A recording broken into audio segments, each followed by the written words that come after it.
زمین کو تلاش کریں جنہیں اللہ نے اس زمین کا وارث بھی بنایا ہے، اور وہ میری اور آپ کی نظر میں سالے بندے نہیں، اللہ کے سند شدہ،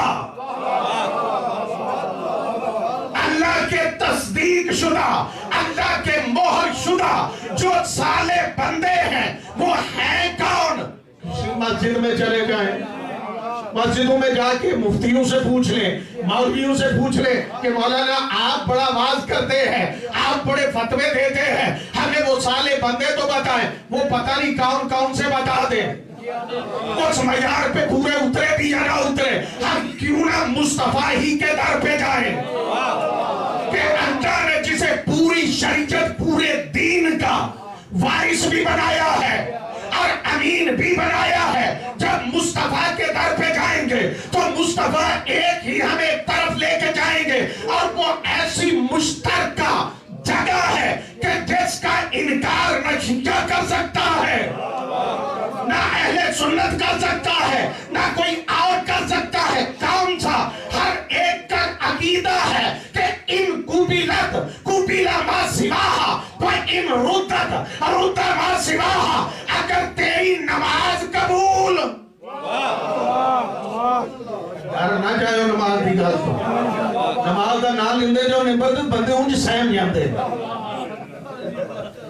ان قبلت قبل ما سواہا، اگر تیری نماز قبول ہے تو باقی سب کچھ قبول، وَإِن رُدَّتْ رُدَّ مَا سِوَاهَا، اگر نماز رد ہو گئی تو سارا کچھ رد ہو گیا۔ آپ سوال کر سکتے ہیں، سوچ سکتے ہیں، آپ کے ذہن میں یہ بات ہوگی کہ مولانا ہمیں سالے بندوں کا بتا رہے تھے اور بیچ میں نماز لے آئے ہیں، یعنی چنگے بڑے خوش اسی بیٹھے ہیں ساں تے پریشانی دا ٹاپک میں چاہ گیا۔ اس نماز ہی نے بتایا ہے کہ وہ زمین کے وارث کون ہے، اور کہیں سے نہیں ملیں گے۔ جو مثال عرض کرنا چاہتا ہوں، پھر کہاں سے تلاش کریں؟ مفتی نہیں بتا سکتے، مفکر نہیں بتا سکتے، مورخ نہیں بتا سکتا، توجہ چاہ رہا ہوں میں آپ صاحبان، مولوی نہیں بتا سکتا، یہ پریا یہ مکان والے ہندے نے وہ بھی نہیں بتا سکتے، نہ چودھری بتا سکتا ہے، نہ کوئی اور بتا سکتا ہے۔ کون بتائے گا؟ مصطفیٰ کے در پہ گئے تو پیغمبر نے فرمایا نماز میں کھڑے ہو جا، 2 رکعت نماز کی نیت کر، میں نے کی، کہا اب ذکر کر۔ کون سا ذکر؟ فرمایا الحمد پڑھ، میں نے الحمد پڑھی، فرمایا دوسری سورت پڑھ، میں نے دوسری سورت پڑھی، کہا اللہ اکبر کہہ کے اب تو رکوع میں چلا جا۔ میں نے الحمد میں ڈھونڈا، مجھے سالے بندوں کا ذکر نظر نہیں آیا، میں نے دوسری سورت پڑھی، مجھے سالے بندے نظر نہیں آئے، میں نے رکوع میں چلا گیا، کہا اب کہو سبحان ربی العظیم و بحمدہ۔ یہ جملہ کہا، میں نے کہا مالک یا رسول اللہ یہاں پہ بھی سالے بندے مجھے نظر نہیں آئے، فرمایا کھڑا ہو جا، قیام کر، ذکر کرتا ہوا قیام کر۔ میں نے قیام کیا، کہا اب پھر اللہ اکبر کہہ کے سجدے میں جا، وہاں پہ جا کے کہو سبحان ربی الاعلی و بحمدہ۔ میں نے کہنے کے بعد عرض کیا یا رسول اللہ سالے بندے تو سجدے میں بھی نہیں ملے۔ شانت نہیں ہو گئے بھائی، سجدہ کیا ہے، سب سے بڑی عبادت ہے، جس کی کوئی دعا قبول نہ ہوتی ہونا وہ لمبا سجدہ کر کے اللہ سے دعا کرے، اللہ راضی نہیں کرتا۔ سجدے میں جا کے کہا دونوں سجدے مکمل نہیں نظر آئے، فرمایا کھڑا ہو جا، پھر ایک مرتبہ اللہ کی بارگاہ میں اس کی کبریائی کا اعلان کر۔ میں نے پھر کیا، کہا پھر الحمد پڑھ، پھر دوسری سورت پڑھ، میں نے دوسری بھی پڑھی، پھر کہا اب پھر اللہ اکبر کہہ، دعا مانگ، قنوت میں مانگ لی، مالک یہاں پہ بھی نظر نہیں آئے، فرمایا پھر اللہ اکبر کہہ، پھر رکوع میں چلا جا، رکوع میں گیا، پھر وہی ذکر، کہا اٹھ جا، پھر قیام کر، قیام کے بعد پھر سجدے میں چلا جا۔ میں نے دونوں سجدے کر لیے، کہا اب تجھے چاہیے نا کہ کون سے وہ سالے بندے ہیں، اب غور کرتا جا، تشہد میں بیٹھ جا، پہلے اللہ